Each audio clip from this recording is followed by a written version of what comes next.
President Tinubu has cautioned young Nigerians to be cautious of the use of the social media. According to him, it portends danger if misused, and it's dangerous to the nation, but they should ensure verification of information before they amplify.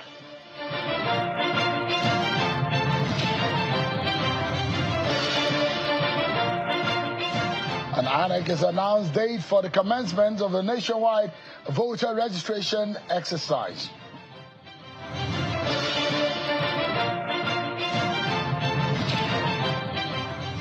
It might be the end of the week, but it is the beginning of the month. Welcome to the program, everyone. This is Politics Today, live on Channels Television. I am Melaye here in Abuja. Let's begin in the nation's capital and give you information about the feel and the intent of the president. As far as the operation on social media is concerned, the president today has cautioned young Nigerians to be wary of their engagement on social media, as a lot of falsehood and deep fakes are changing our society, and therefore they should verify before amplification of information. He said this today at a Progressive Digital Summit in Abuja. You should build business that employ others. Create content that uplift those around you. Use your influence to foster unity and not division.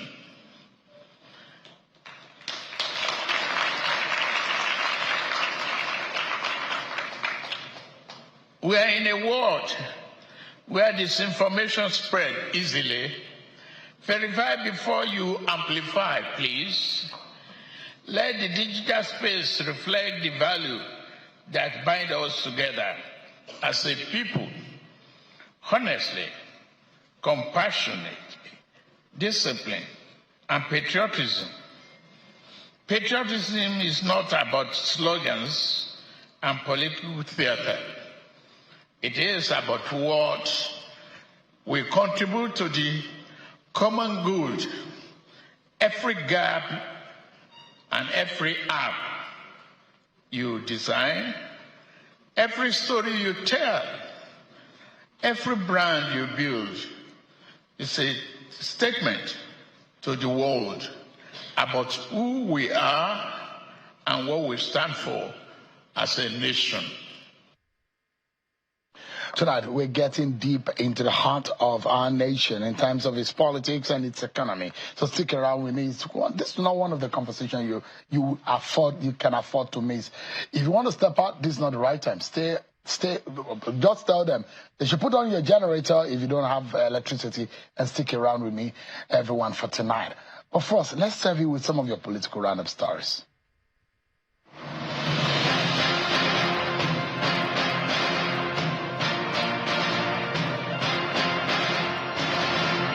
Some stakeholders of the All Progressives Congress APC are applauding the choice of Professor Nantawe Yowata as the new national chairman of the party, after 2 years of agitation for return of the chairmanship slot to the North Central Zone.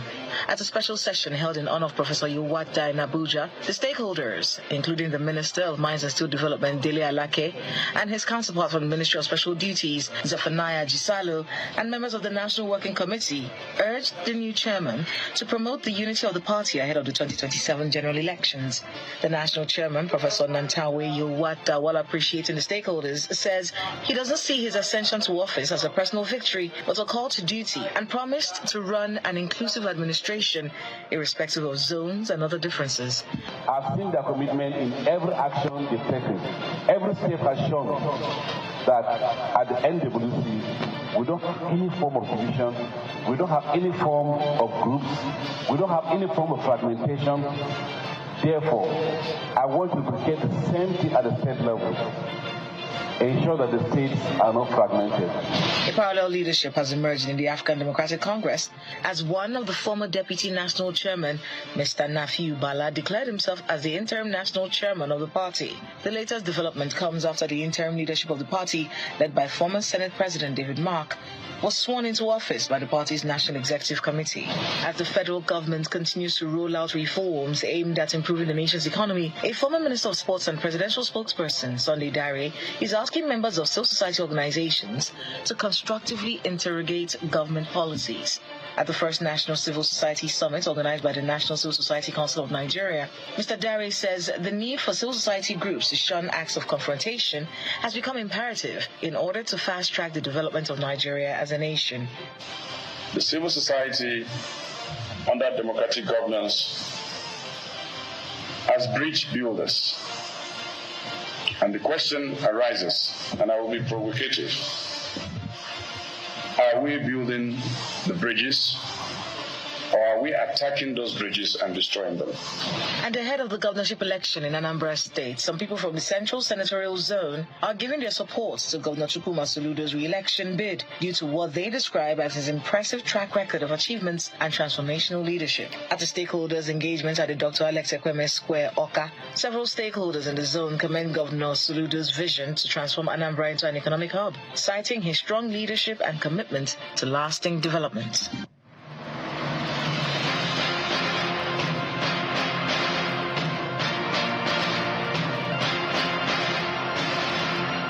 Thank you so much, everyone, for staying with us. The Independent National Electoral Commission today announced that the 2025 continuous voter registration exercise, popularly called the CVR, will begin on the 18th of August 2025, and it made this also known on its X handle earlier today, where the agency says online pre-registration of voters will open on the 18th of August through its official portal, cvr.inecnigeria.org. It also stated that in-person registration will begin a week later on the 25th of August, and this says that will be held nationwide at all its local government area offices and designated registration centers. Tonight, we'll be hearing from a very respected elder statesman in every sense of it, a political economist, Professor Patton, who is live for us in Lagos. I'll be going to him in a moment on the state of the economy. The Tinubu government says we are on the right track. Things are getting better, and that Nigerians will now start benefiting after 2 years of what has become a pain based on the policies of the government, which they say is a tough curve, and we are already turning the curve in getting better. But first and foremost, let me speak with a former lawmaker, Senator Dino Melaye, who resigned from the PDP, citing the party's inability to rescue Nigeria from what he described as prevailing political cankerworms. Senator Melaye, a former senator for Kogi West, made his known on his social media handle, where he shared a signed resignation letter addressed to the PDP chairman in Ward 1, Ayeto Rugbede, Ijumu local government area of Kogi State. He said that he's shown the membership card of the ADC, his new party, in a later dated 4th of July 2025. Let's now speak with Senator Dino Melaye, a lawyer and a former senator. Thank you so much indeed for joining us tonight. Thank you very much, but I will correct that there are no former senators. Always a senator. Once you are a senator, you are a senator by title of the Federal Republic of Nigeria. By title, you are a senator and forever will be. Just like a governor will forever be a governor. But by active participation, you are not in the National Assembly. But you can't address a senator as a former senator. I'm a former federal lawmaker. You can't say that. Thank you. You're already proving your case anyways. Interesting. Good to see you. My pleasure. After a long time of holiday from public... Yeah, I went to school. I was on sabbatical. You're almost a grandfather. Yeah. It's not too late to learn. Yeah, I'm, as I speak, I'm still a student. Good. But how's it been? Very well. We live in times of opprobrium, but God is helping us. Where are the cankerworms now? They are still around, and some of them around the villa, some of them in the Federal Secretariat. They're all around. So you left your beloved PDP, the party you hugged, to kick away the APC. Yeah. So what happened? Because the PDP became sick. And unfortunately, the party completely lost direction. The party lost leadership. And the existing leadership compromised. And we should not be loyal to banners. We should not be loyal to parties. We should be loyal to our faith. We should be loyal to the people we call either our followers or fellow citizens. So I chose to be loyal to the people, not to a political party. Yeah. So, I mean, there are those who say, anywhere Atiku goes, Dino goes. Is that the case for you? Anyway, I will start by saying I'm not 18.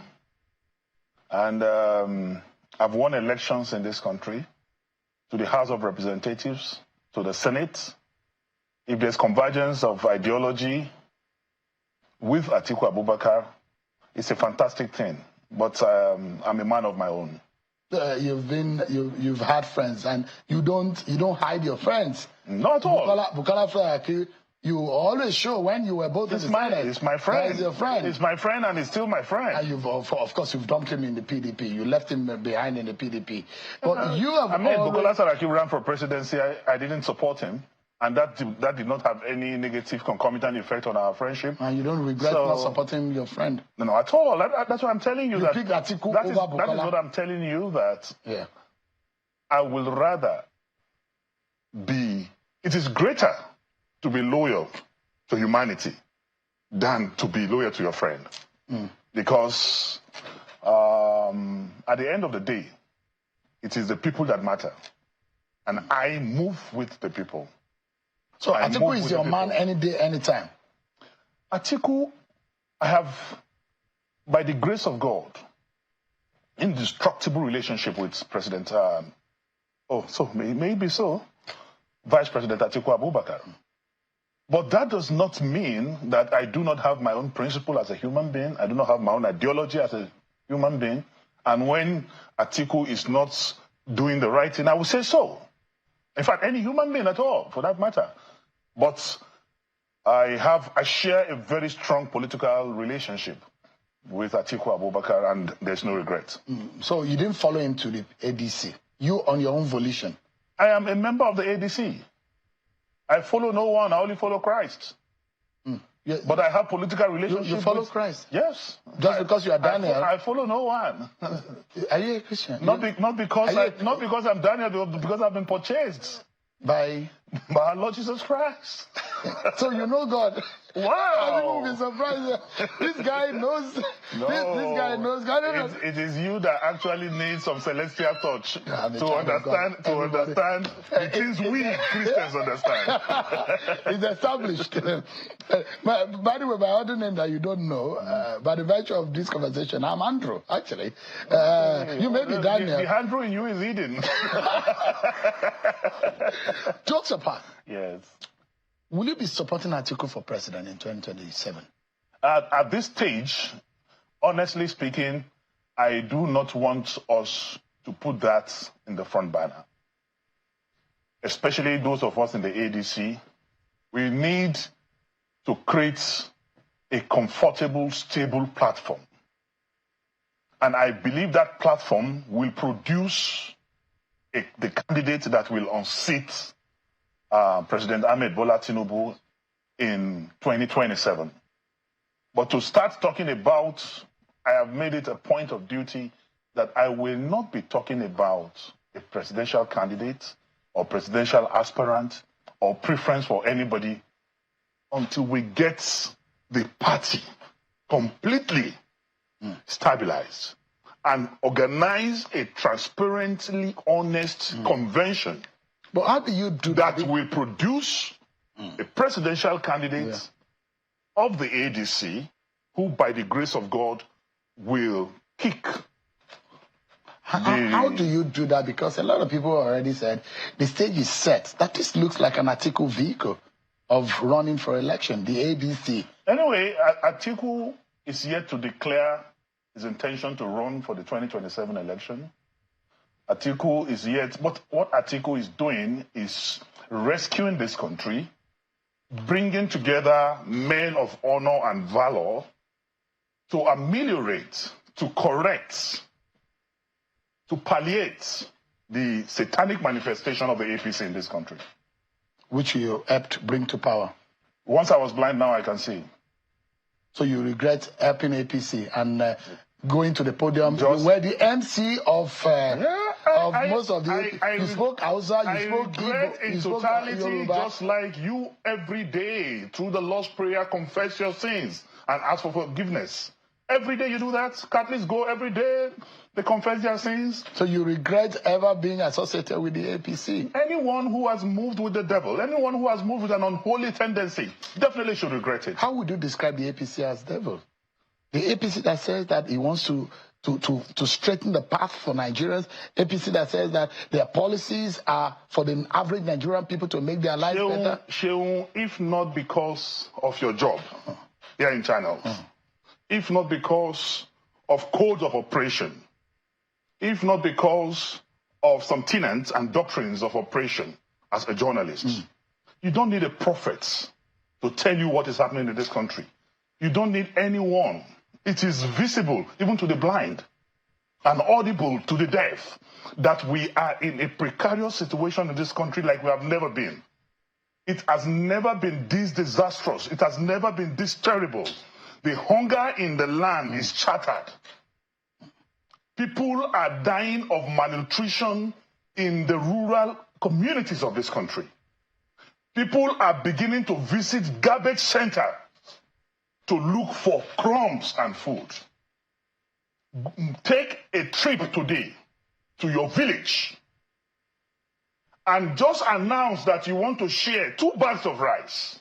If you are not careful, there will be dead casualties as a result of the struggle just to get 1 tin or 2 tins of rice. But that is the situation we are in this country. Senator Melaye, there are those who, in this government, they said, look, they're taking tough decisions over the past years of indecision and inability or lack of audacity of past leaders to take those difficult decisions. And this government said, we're taking those tough decisions, and in the end, it will pay off. Maybe you do not have the gift of interpretation of tongues.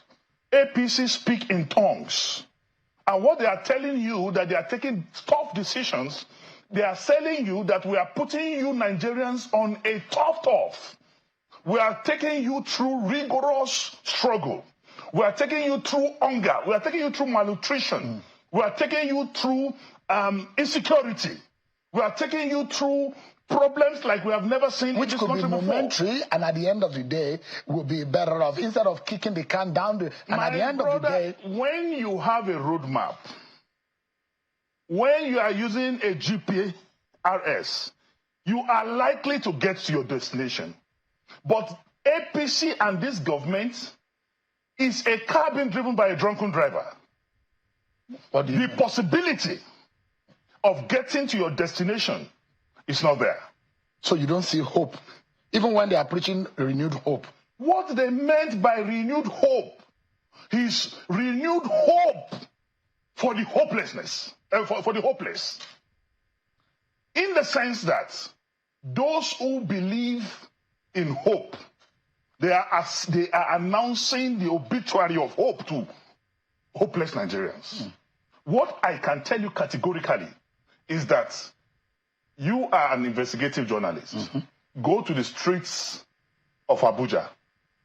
Go to the interiors of Kubwa or Nkubau and have just 1 minute interview with people. Ask them if there's hope. There's no hope in a country where you have 2 national anthems. No, there's one that has been. My brother, I've gone to many programs, even government-organized programs. They sing 2. At times they say, no, sing 1, sing this one. In a country where you have a denomination of your currency, 2 types of denomination, two denominations of a particular currency. When, as a child in my social studies, I was told that money is a legal tender. And in every country of the world, you have 1 denomination of 1 particular type of your currency. You have 2 types of 1,000 naira notes. It has never happened anywhere in the world. You have 2 denomination of 500 naira notes. You have 2 of 200. You have 2 of 100. And you are thinking there will not be fake currency everywhere? And that is what we are spending. Let me ask you. We are in a outrageously calamitous situation. We are in a confused state in this country. Are you saying this just because you supported Atiku Abubakar? Because some of the policy of this government are also preached by in the campaigns by someone like Atiku Abubakar. My brother, I think you will show me some regard by thinking that I will myopically be talking from sentiments or be talking from relationship and friendship. No! I am a distinguished Nigerian. I am an honorable person. I am a child of God. When I speak for the people. When I speak the truth, not minding whose horse is God. When I speak because I am pained as one who has blood flowing through his veins and not kerosene. I speak as one who responds to stimulus. So I'm telling you, my brother, that we have never in this country seen what we are seeing here. But, if you say policies were being crusaded, being eroded, being discussed, and the similarity of policy statements by Atiku and this particular government, it is not about what you are saying. This government told us that borrowing is killing during Buhari.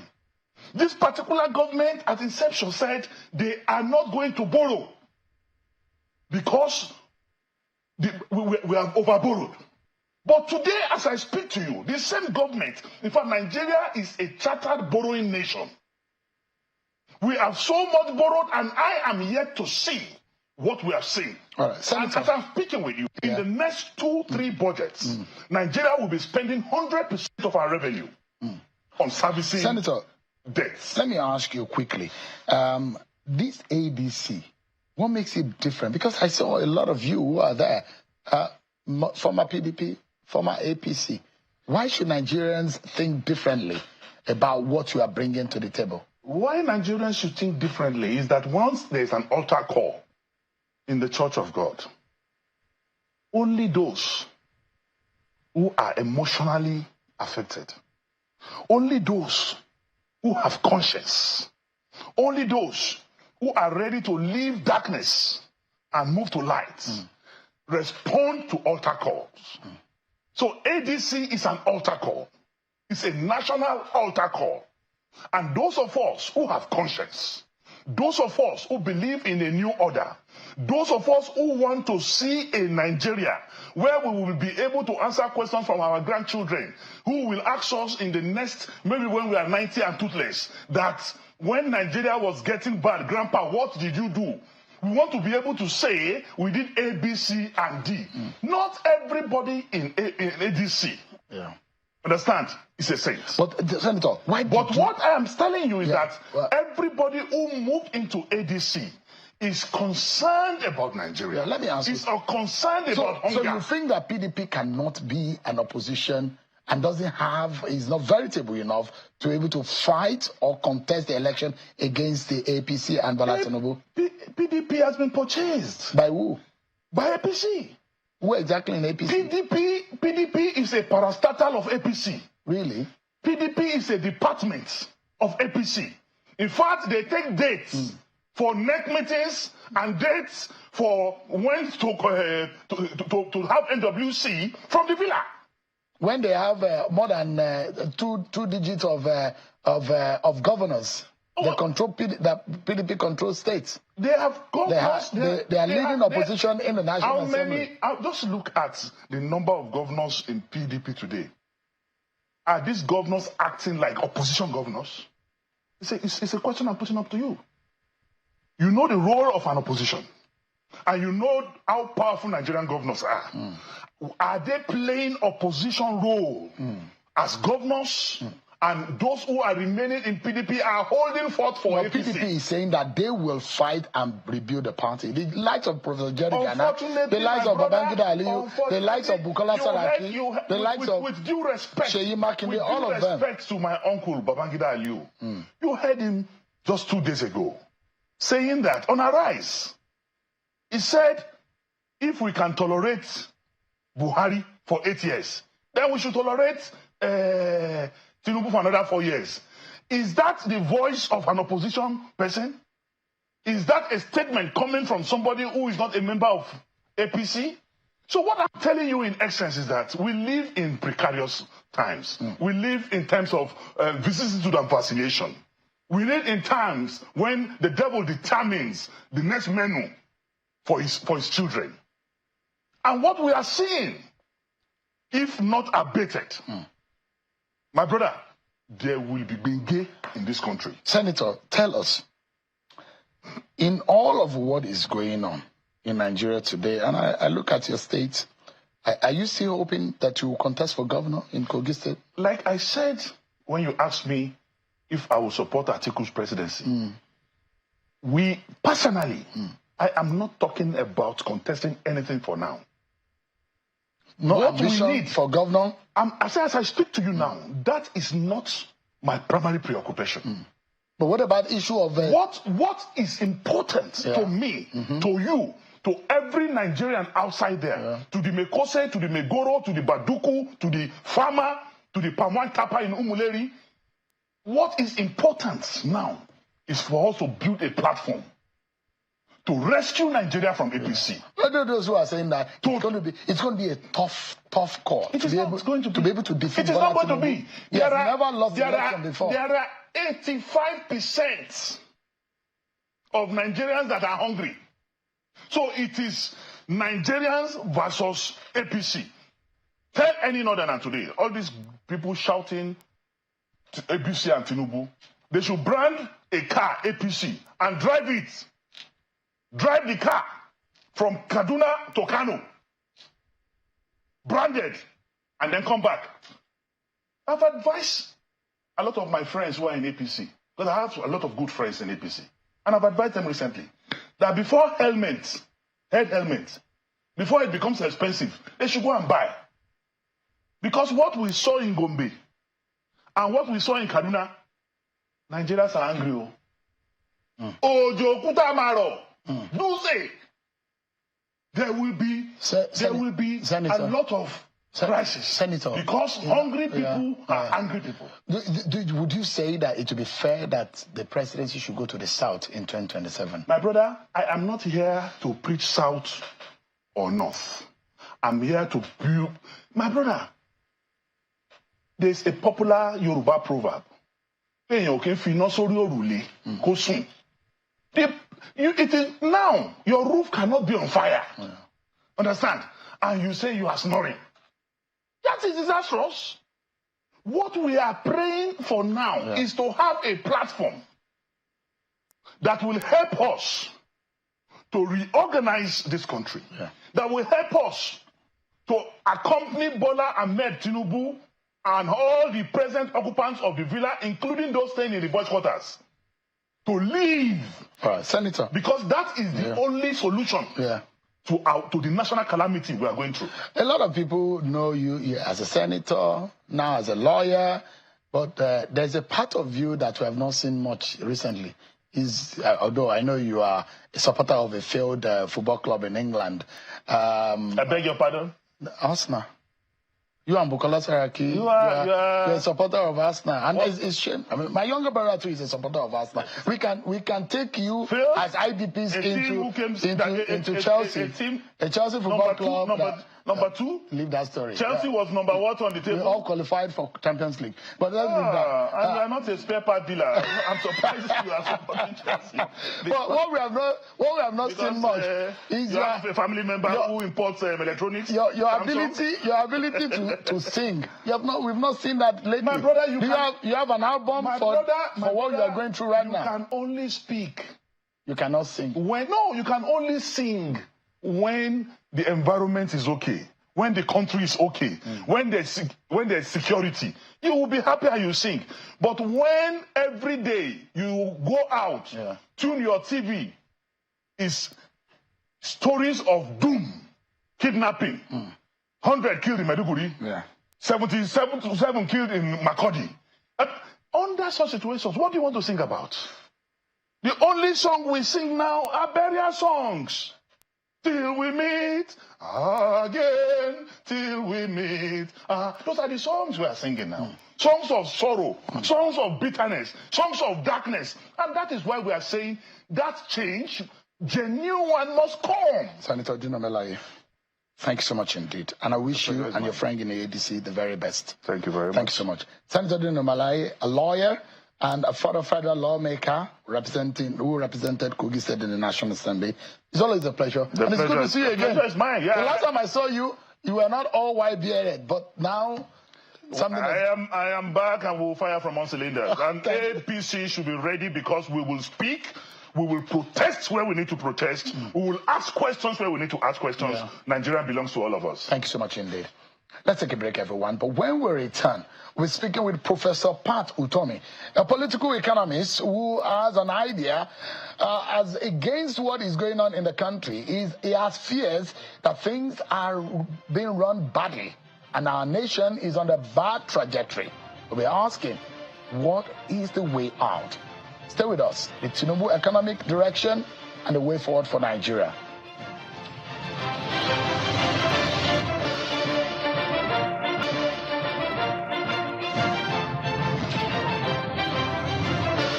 Thank you so much, everyone. Let's turn our attention now to the state of the Nigerian economy. Your ability to put food on your table, your capacity to purchase, which is your purchasing power. Under this government, the promises they've made and where we are at, they said tough times we will see, but then we will make the curve and we'll be experiencing a finer and a better situation. Are you, as a citizen? Let's speak to a man who is in the know. He's been around for a while when it comes to national duty and the awareness of the state of the nation. Professor Pat Utomi is a political economist and is live for us in Lagos. Thank you so much, Prof, for joining us. Let's begin the conversation, and I'd like to make it as simplified and as straightforward as possible, in a language that a lot of my viewers can understand. When you hear the president say, tough decisions, tough times, but it's just going to be momentary. We're turning the curve according to the president and the presidency and the federal government and the APC. Now, better days are ahead, and we're already experiencing it. How do you sum up, or how do you assess that kind of statement vis-a-vis what we are experiencing 2 years ago and now? Well, Sheon, nothing will make me happier than for those things to be true. I'd love for that to be our situation. But all the numbers that I see suggest to me that we are perhaps counting our chicks before they are laid. The truth of the matter is that the reality, and this is not my number, the reality is that we have chronic poverty in 75% of Nigerians who live in rural areas. And let's not confuse things. A majority of our population still lives in rural areas in spite of push urbanization. You must have seen the statistic only a few days ago that perhaps 9 Nigerians die every hour from malaria or something like that. Showing what it costs to take care of malaria is a $10 drug administration.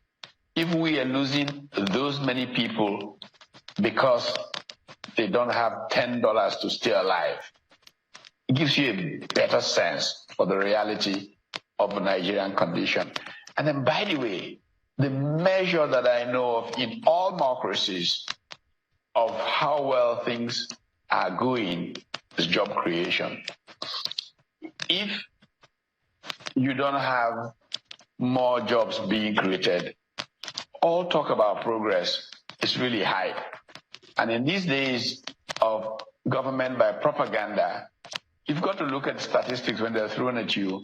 Because like Americans say, there are lies, there are damn lies, and there are statistics. But I want to believe what I'm hearing. I just need to see some evidence that that is the truth. And I don't see any sort of evidence. The evidence that I see is that things are actually getting worse.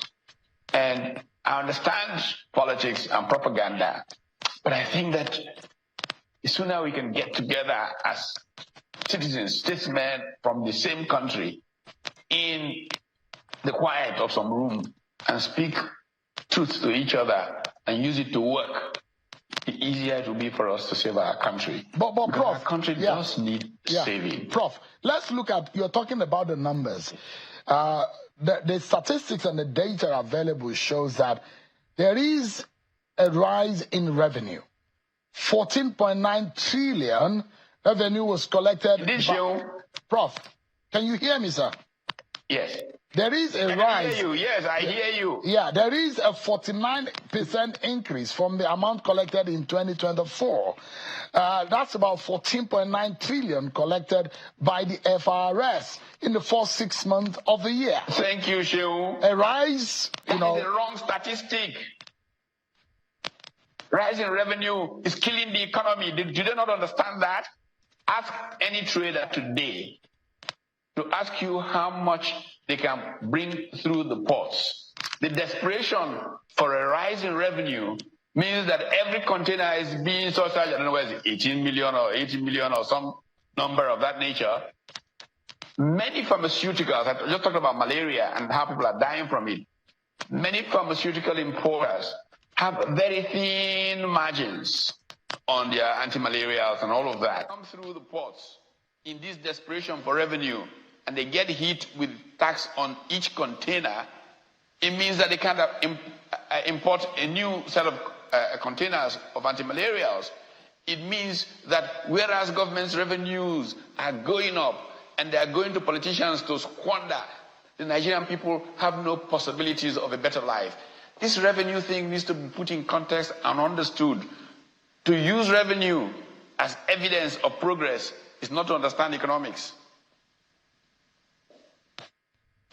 But Prof, you look at a lot of indices, the inflation figures, food inflation, which contributed a huge percentage to the headline inflation. Things were really bad from 2023 when this government came into power. The inflation rate increased to about, it went as high as 30-something%, about 33%, but it has continued to ease and started dropping. We rebased and we saw a bit of a drop in those figures. And that's what they would tell us, that transportation costs has dropped, food prices have come down, building materials like cement and the rest have also come down. Prices of fuel is also come down. And in fact, this government will say things are easing. And the fact that the arbitrary or the unrealistic comparison of the dollar to the naira is stable. The naira is stable against the dollar. And this is showing that we are on a positive path. As an economist, how do you assess this trend that we've seen recently? Shehu, if you are in hell and they move you to purgatory, have you been saved from damnation? Look, 30-something% inflation does not even begin to make you, I mean, what do you think? 30-something% inflation? China is 2%. If you come from 30-something to 20-something, yes, it's some movement, but how does that mean that your life has improved significantly? That's the reality of the matter. It had nowhere else to go but down. Of course, it can get wild like it got in Latin America in the early 80s. Surely it can go to 100 and something%. But where does 20-something% inflation get celebrated? Yes, of course, it is progress from 30-something%, but it hasn't assured me that my income is not being wiped out. I have given a very important example, taking the so-called Band A tariffs. And I've said, look, take a university professor. The government of Nigeria pays professors in federal universities no more than 500,000 naira a month. I assure you that they will get, if they really use light at all, they will get to spend 75,000 naira to 80,000 naira a week for a percentage of consumption of light. Now, if a whole university professor spends almost all of his income just to get a portion of light, how does he eat? How does he transport himself? How does he pay school fees for his children? And if that excites you, well, thank God for you, but it doesn't excite me. You know, the real problem is that we have thrown away the fact that economics is a science of incentives. The incentive system is so warped now. A PA to some politician gets 10 times what a university professor gets to play with. National Assembly people, all these kinds of people. When Professor Elibute used to tell us, when he was appointed a professor at the University of Lagos in the early 60s, his salary went above that of the Prime Minister of the country. How do university professors at that same College of Medicine of the University of Lagos fare relative to simple things like light? These are the relativities that will tell you whether you are able to turn a productive economy around. Look, two critical things. Check what happened to China. Go back to 78, sorry, the speeches that Deng made. Check what Vietnam is doing. Check all these people. Critical starting point is education. If we don't get education right, we're in serious trouble. Healthcare follows. We know that doctors are about to go on strike or are on strike. We know nurses are about to do the same thing. How come an average doctor earns what he or she earns relative to a member of parliament? No member of parliament in any serious country in the world should earn more than a doctor. But we are playing with all of this, so to gather these revenues. We're excited to say, so what do we do with the revenue? We use it to get politicians to act. And we don't get the economy to be productive. Yes. I'd like to ask you a question because a lot of our viewers tonight who do not have a deeper understanding and knowledge of how the economy works, but what they feel is the impact of the decision of the policy makers on the economy of their pocket and the food or the quality of food on their table, or whether or not the food is even available. But look, this government says we are on the path to recovery. And I'd like to ask you, what are these things that you think they are doing wrong? Because as a people, is our nation, either we like the face of those who are in government. We need numbers, when, how much, and that kind of thing, so we know whether we are... Yeah, there's a ramped up of figures in oil production. We saw inflation going down that trend. Naira-dollar FX relation of our economy, the fiscal part of our economy, and a whole lot of those things that this government will list for you as improvement and stability that we are experiencing. And they say, look, it's a tough path, then we start experiencing the benefit. But can you mention to us, Prof, for example, 1, 2, 3 things you think they have done wrongly that have harmed this economy? And what do you think they could have done? Because as much as we know, this nation belongs to all of us. Either we like the face of those who are in power or not. We need to focus on what needs to be done and done better. And I love the face of everyone, in power or out of power. All I want us to do is have a conversation that will make the country run better. And I give you a few straight examples. Food is the ultimate. When people can't eat, you know, anything can happen. And so how do you ensure that food prices crash completely, not it's lower than last year by so much? How do you ensure that people can eat? Because what I know is that most people cannot eat right now. And I think Senator Dino Melaye, who was speaking to you, said a few things about that kind of stuff. Now, I would get in place a security system that will assure that we can put millions of people to the farm, cultivating that which will produce food, legumes in 90 days and all of that, ensure that they have the protection, that nothing will happen to them, give them incentives to leave their huts and go and plant those legumes, give them support, farm support. The way Vietnam moved people up to the middle lands and suddenly they were a major player in agriculture, it can be done in a very short period of time. Focus resources of the country in trying to boost production, not in sharing money to political office holders. You still don't seem to get the point I'm making about the prioritizing of this country, that most of our resources are going to the most non-productive sectors, the political class, for example. And we need to get the resources that are available to go directly into ramping up food, first of all, and then the value chain from those factor endowments around agriculture. And I give the examples. Every time I talk with you, I come to some of these examples. I will go to Northwest, and I'll take gum arabic, I'll take dates, and I will boost production in the kind of way I've talked about in intervening. And as the production comes, we do processing, the value chain locally. We take the education of people in the northwest of Nigeria, and we know that leather goods are a major light manufacturing possibility. We look at how they can get a greater yield from hides and skin and leather, improve the ecosystem, put champions to work. And look, if the yield does not improve by so much, this is a consequence. And when the yield increases by more than so much, this is an incentive, further incentive for you. And we boost we'll sign agreements. The Chinese have been ready for a long time for deals that will facilitate light manufacturing in Nigeria. Nigeria gets in the way of the agreements. I know that Justin Lin, Professor Lin, who has done a lot of work from his days at the World Bank on this concept I talk about all the time of latent comparative advantage, has been mandated by the government of China to facilitate relationships and growth in this kind of area.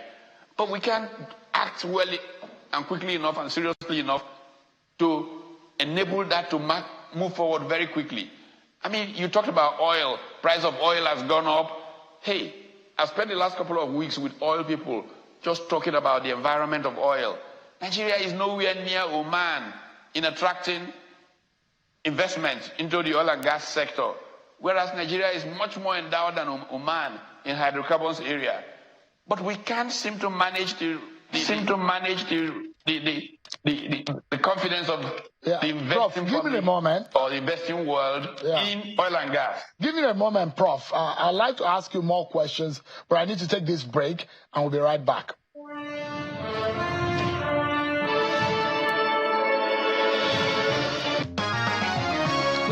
Malaria is gone. No more cold and pain. What is wrong with my husband? Ma, he was very sick. This is the lab result. Now we'll bounce you back again. Get Luta. Get Luta. Thank you, Luta. With Luta, malaria is in big trouble. Luta contains artemether and lumefantrine, and it is used to treat malaria. Luta is another quality product from Ovid and marketed by Pharmatex Nigeria Limited.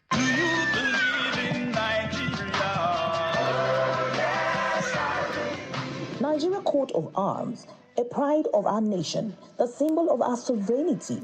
The coat of arms is more than just a design. It's the seal of government and the authority of the Federal Republic of Nigeria. The Nigeria coat of arms is restricted to serving government officials and ministries, departments, and agencies. It must not be used by any individual or group outside the government circle. It must never be used on souvenirs or disposable items. Whether on official stationaries, government buildings, or foreign missions, the coat of arms stands as a permanent emblem of Nigeria's dignity and power. Respect the symbol, protect the authority, honor the nation. This message is brought to you by the National Orientation Agency, NOA.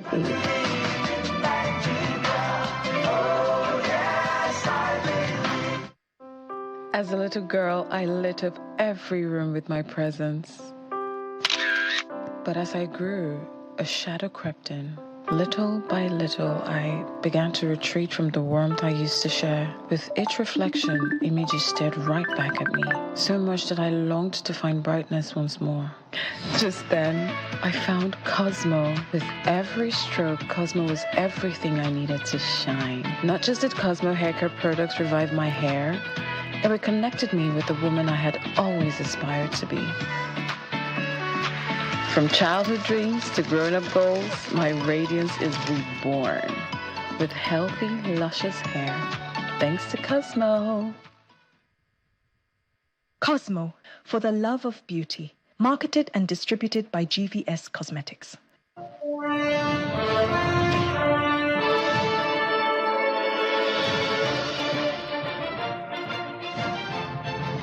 Thanks so much, everyone, for staying with us. Our closing moment with Professor Pat Utomi. Prof, I know you are I don't know what your relationship is like with the president now, but I know both of you perhaps are on a first-name basis, and you are very close friends, and you know the capacity for someone who was a treasurer at Mobile, governor of Lagos State. Are you disappointed? Because in the manner where you'd assess the economy, you don't seem impressed at all. Are you disappointed in what you see compared to the Bola Tinubu friend that you have?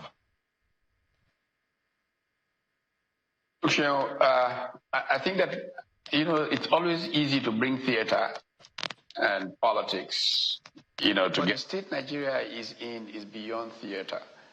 It is a state in which citizens get together and look at how their collective wisdom can make their country better.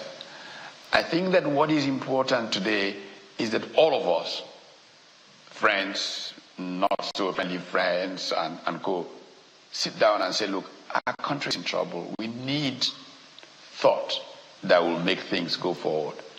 And I am happy and willing to sit down with anybody, present friends, former friends, and I always have a friendly relationship with people.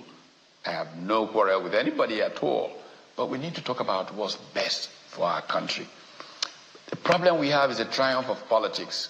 There's too much politics that's preventing us from thinking and acting in the interest of the common good of all. Let's tone down politics. Let's talk development. Until we can imbue a political class with a developmental state mindset, we're in serious trouble. And I think that the problem of Nigeria right now is the triumph of politics. We have not chosen to look at people, and people count. I understand. I have just 60 seconds to close, and I have two questions quickly. One is that what worries you? Do you think that we are on a dangerous path if we do not recoil, or if we do not turn back on the path that we are treading under this government? I think so, not because they want to be terrible, but because they, again, let politics take over too much. I keep talking Republic, Germany, and what led to Hitler's emergence. It is insensitivity to certain things and not making them happen that plays the community into the hands of people who can be extremists. And suddenly everybody wakes up and finds that, wait a minute, how did we get here? It shouldn't have happened. It couldn't have happened. So you need a certain level of political sagacity to overcome the kinds of trends that we're seeing. Small appointments, breaking the constitution, not retiring when people should retire at an age, and extending people, not extending others. Those things are dangerous for institution building and for the future of any country. We are totally out of time, Prof. So my second question, I'm afraid, I will ask you, but I don't know if you can answer. Is that, are you joining the ADC or you are working with the Labour Party? I am groups of people, extraordinarily gifted Nigerians who are not in the old guard that is sometimes people feel suspect about, Dino and his friends. I'm going to bring them, and I'm going to bring a new generation of 30-something-year-old bright people who want a new Nigeria, and I'm going to bring all of them together and bring them into ADC and say, this or nothing. If you guys want to retreat, retreat. But this is the future of Nigeria. Future of Nigeria. Professor Pat Utomi, an elder statesman, but who is not tired in the state of the affairs of this country and the political economies. It's always a pleasure talking to you, Professor Pat Utomi. Thank you so much indeed for your time. Great talk with you, Sheon. And that's our show today, everyone. Many thanks for watching. I'm Sheon Melaye. God bless Nigeria.